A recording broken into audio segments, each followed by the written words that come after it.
Mr. Black came to the city one day to see what he could buy for his new home. He went to Brown's store and looked at a lot of things, which they were showing at very special prices. He first got a chair, an easy chair that he liked very much. He next got a rug for the floor of his new home.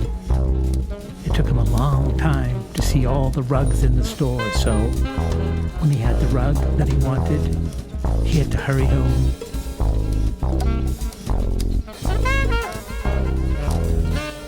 In the evening, when Mr. Black got home, he sat down by the old tree for a long time.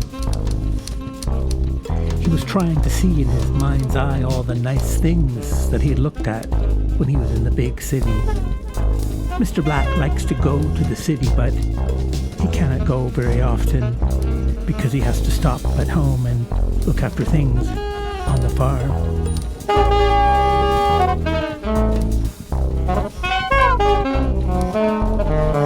Her mother had to move to the mountains because she had not been well.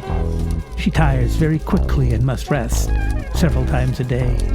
She loves her home in the mountains. In the spring of the year, the air is so fresh and the trees are so beautiful. During the summer, the birds seem to sing all day long. In the winter, the school children all play on the frozen river. From her front window, she can see the schoolhouse across the fields at the turn in the road.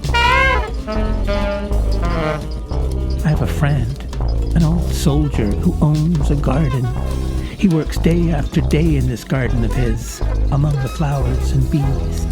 He loves to have people call and is always glad to show his place to them while they talk and rest. He is happy when at work in his garden, for it helps him to forget the sad thoughts of his brother who was lost in the war. The king, his father, was dead, killed by a fall from a horse. Dear God, how alive he had been just last night, when in company with the general and 100 soldiers. He took his course across the country, over the hill, and so out of sight. Now he was dead, never to return, and the state he had wanted to build, what would become of it? With a heavy heart, he made himself be strong.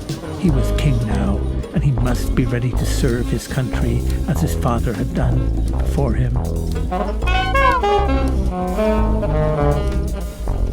Since his big sister had read him the story of the nut tree and the ring, the little boy had been lost in thought. What if a certain piece of bread could change a child into a bear? Shouldn't he take care not to eat first, until he saw what the food should do to some other person? Also, something seemed to tell him that if the sight of the old woman in the street carrying wood could change a girl to stone, the same thing might be true of a little boy. It might be as well to watch out when he went for a walk and cross his fingers.